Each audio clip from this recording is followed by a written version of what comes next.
ఇవాళ మధ్యాహ్నం Erravalli farm house లో బీఆర్ఎస్ అధినేత కేసీఆర్ అధ్యక్షతన కీలక సమావేశం జరుగుతుంది.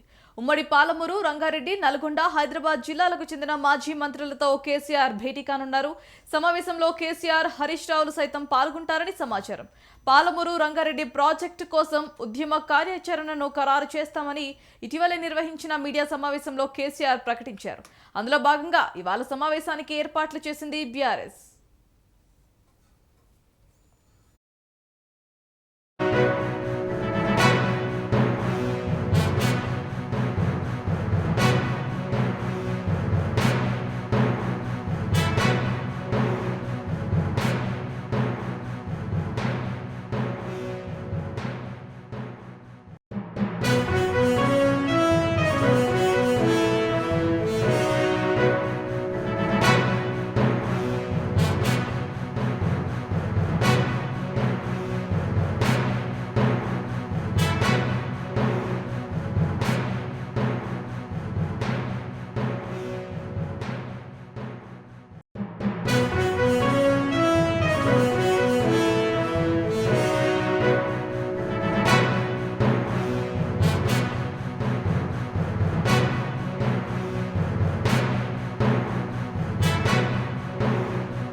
ఇవాళ మధ్యాహ్నం ఎర్రవల్లి ఫామ్ హౌస్ లో బీఆర్ఎస్ అధినేత కేసీఆర్ అధ్యక్షతన కీలక సమావేశం జరగనుంది. ఉమ్మడి పాలమూరు, రంగారెడ్డి, నల్గొండ, హైదరాబాద్ జిల్లాలకు చెందిన మాజీ మంత్రులతో కేసీఆర్ భేటీ కానున్నారు. సమావేశంలో కేసీఆర్, హరీష్ రావులు సైతం పాల్గొంటారని సమాచారం. పాలమూరు, రంగారెడ్డి ప్రాజెక్టు కోసం ఉద్యమ కార్యాచరణను ఖరారు చేస్తామని ఇటీవలే నిర్వహించిన మీడియా సమావేశంలో కేసీఆర్ ప్రకటించారు.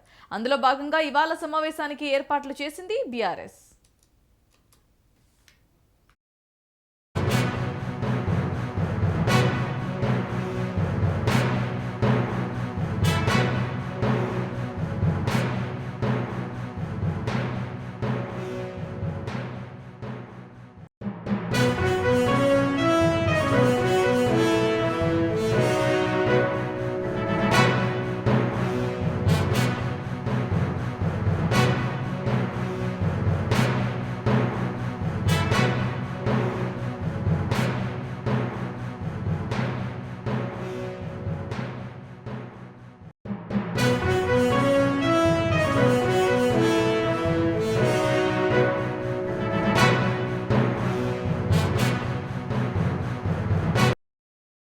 కేసీఆర్ మీటింగ్ కి సంబంధించిన మరింత సమాచారం మా ఇన్పుట్ ఎడిటర్ రాములు అందిస్తారు. రాములు చెప్పండి.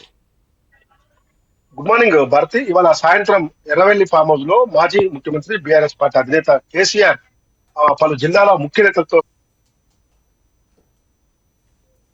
ప్రాజెక్టు విషయంలో ప్రస్తుతం అధికారంలో కాంగ్రెస్ పార్టీ అనుసరిస్తున్న వైఖరి, దాన్ని ఏ విధంగా నిర్వీర్యం చేసి ఉమ్మడి నల్గొండ జిల్లా, ఉమ్మడి మహబూబ్నగర్, ఉమ్మడి హైదరాబాద్, ఉమ్మడి రంగారెడ్డి జిల్లాల ప్రజలకు సాగునీటి, తాగునీటి కష్టాలు తెచ్చేందుకు కాంగ్రెస్ పార్టీ ప్రభుత్వం ప్రయత్నం చేస్తా ఉంది. ముఖ్యంగా ఏపీ ముఖ్యమంత్రి చంద్రబాబు నాయుడికి దాసోహం చేసేందుకు ఆ ప్రాజెక్టు అపరంగా వాళ్ళకి నీళ్లు తీసుకుపోయే విధంగా ఈ రోజు ముఖ్యమంత్రి రేవంత్ రెడ్డి అవలంబిస్తున్నారని చెప్పి వివరిస్తున్నారని చెప్పి మాజీ ముఖ్యమంత్రి కేసీఆర్ మండిపడడం జరిగింది. ఇటీవల ఈ నెల 21వ తేదీన తెలంగాణ భవన్ లో టీఆర్ఎస్ ఎల్పీ మరియు పార్టీ రాష్ట్ర కార్యవర్గ సమావేశం ఏర్పాటు చేశారు. ఆ సమావేశంలో కూడా చాలా కీలక ఉపన్యాసం చేశారు మాజీ ముఖ్యమంత్రి కేసీఆర్. దాంతో పాటు రాష్ట్రంలో అధికారంలో ఉన్న కాంగ్రెస్ పార్టీ ప్రభుత్వంపై, కేంద్రంలో ఉన్న బీజేపీ ప్రభుత్వంపై కూడా అనేక విమర్శలు చేశారు. ఇక ఉద్యమించుడే ప్రజలకు వస్తున్నాను అని చెప్పి కొన్ని ఘాటైన వ్యాఖ్యలు కూడా చేయడం జరిగింది ముఖ్యమంత్రి రేవంత్ రెడ్డి పైన, కాంగ్రెస్ పార్టీ ప్రభుత్వం పైన. ఇవాళ ముఖ్యంగా పాలమూరు రంగారెడ్డి ప్రాజెక్టుకు బీఆర్ఎస్ సాయంలో 90,000 కోట్లు కేటాయించి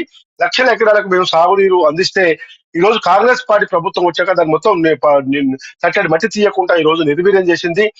కేవలం ఏపీకి దాసోహం పలికేందుకే, ఆయన గురువుకు దాసోహం పలికేందుకే ఆ ప్రాజెక్టు విషయంలో కాంగ్రెస్ పార్టీ ప్రభుత్వం నిర్లక్ష్యం వహిస్తుందని చెప్పి మరోవైపు ఆరోపించిన విషయం తెలిసింది. ఈ నేపథ్యంలోనే ఉమ్మడి నల్గొండ, ఉమ్మడి హైదరాబాద్, ఉమ్మడి రంగారెడ్డి, ఉమ్మడి మహబూబ్నగర్, ఈ మూడు జిల్లాల్లో కూడా మొత్తం భారీ బహిరంగ సభలు పెట్టాలి. జల దోపిడీ యొక్క ఉద్దేశం ఏంది, నీటి దోపిడీ యొక్క ఉద్దేశం ఏంది, ఎందుకు కాంగ్రెస్ పార్టీ ప్రభుత్వం ఇప్పుడు జల దోపిడీకి పాల్పడతా ఉంది, ఏపీకి ఎందుకు నీళ్లు తీసుకుపోయేందుకు ప్రయత్నిస్తుందని చెప్పి ఆ సభలలో కేసీఆర్ పాల్గొని ప్రజలకు వివరిస్తారని చెప్పి బీఆర్ఎస్ వర్గాలు చెప్తున్నాయి. అందులో భాగంగానే ఇవాళ ఎర్రవేలి ఫామ్ హౌస్ లో మాజీ బీఆర్ఎస్ పార్టీ అధినేత ఆధ్వర్యంలో చాలా కీలక సమావేశం ఏర్పాటు చేశారు. ఈ 4 జిల్లాలకు చెందిన మాజీ మంత్రులు, ప్రస్తుతం ఉన్న ఎమ్మెల్యే, ఎమ్మెల్సీలు కూడా, ముఖ్య నేత అందరూ కూడా ఈ రోజు ఈ ఫామ్ హౌస్ లో జరిగే సమావేశానికి హాజరవుతారు.